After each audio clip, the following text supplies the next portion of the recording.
So let me tell you a story, right? This was way back when I was in the United States Air Force, the best branch in the military. If you know, you know, okay? So I was stationed down in Langley Air Force Base, Hampton, Virginia, and I had the opportunity to join the Honor Guard. Now, it's a 1 year commitment, it's a voluntary stuff, but pretty much the Honor Guard, what do? We perform ceremonies, right? Military ceremonies. Example would be if a veteran dies, we go there, perform their final funeral rites and stuff like that. We do wedding ceremonies, whatever. So I had this opportunity. But this is the story I wanted to talk about, that's on my mind. And so when we first got there, it's a 1 year commitment, so there's different badges of people that come in. So my badge, when we first came in, it's a 6 weeks training program, and then you graduate, and then you start doing your service for a whole year, and then you graduate out of it, right? So during our training, our 6 weeks training, the opportunity was given for anybody that want to be a leader to step up and be a leader of that flight. In Air Force, every group is called a flight, right? So to be honest, I just felt like, nah, I didn't want none of that. You know, I just want to be part of the group and just do my job, right? So while we were doing training, we were getting used to everything. One of my friends, a younger guy, came up to me and said, man, you seem like you have all these leadership qualities. Why don't you step up and compete to be a leader? Like put in your name, go out there and do this. No, I said no. Why? On hindsight, this is the reason why. At that time, I was timid. I didn't want to be putting myself out there for criticisms. I didn't want anybody to see me in any way. I didn't want any negativity coming to me. I didn't want any criticism. So I felt like I'll just be part of the group and that's it. Fast forward, the people who did it, they got their positions, they wanted whatever. So now I'm just part of the group, right? Part of the flight.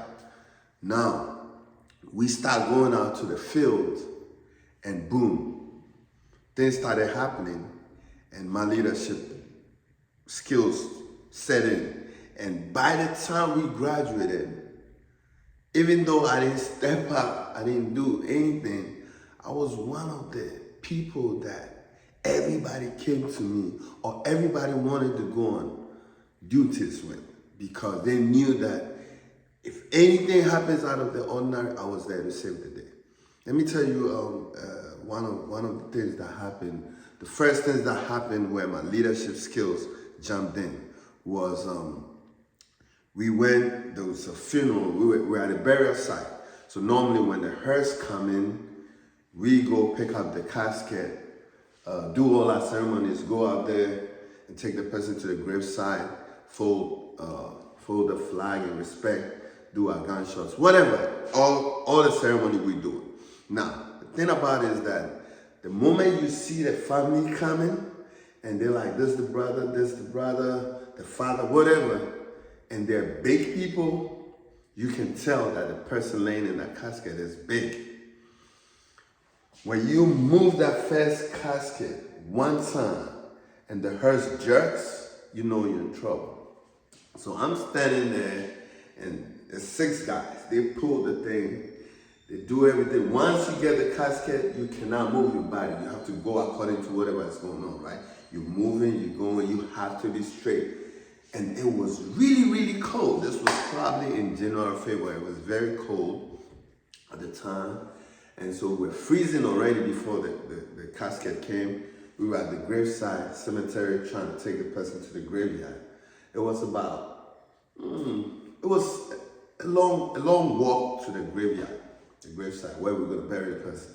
And when they turned and started moving, one of the guys it was a female who was at the head, you could tell it's heavy.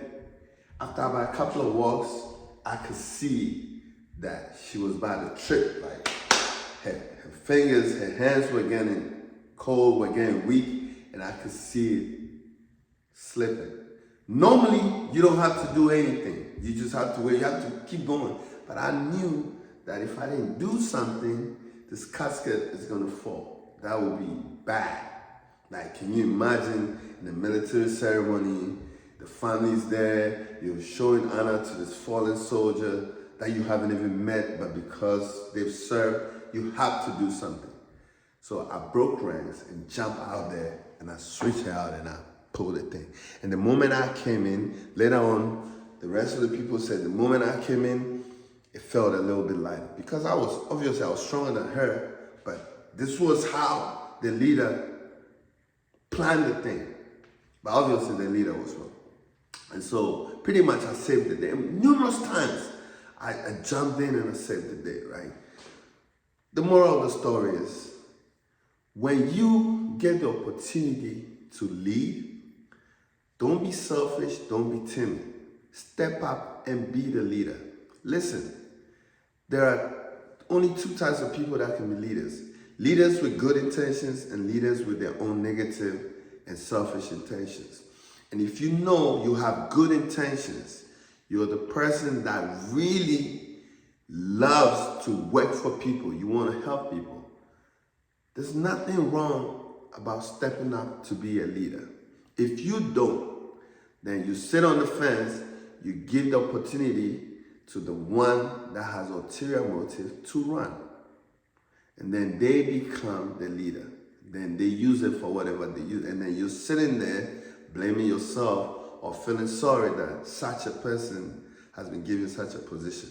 But it was your fault that you didn't step up. So moral of the story is, if you have an opportunity to lead and you know you can do it, step up and never back down.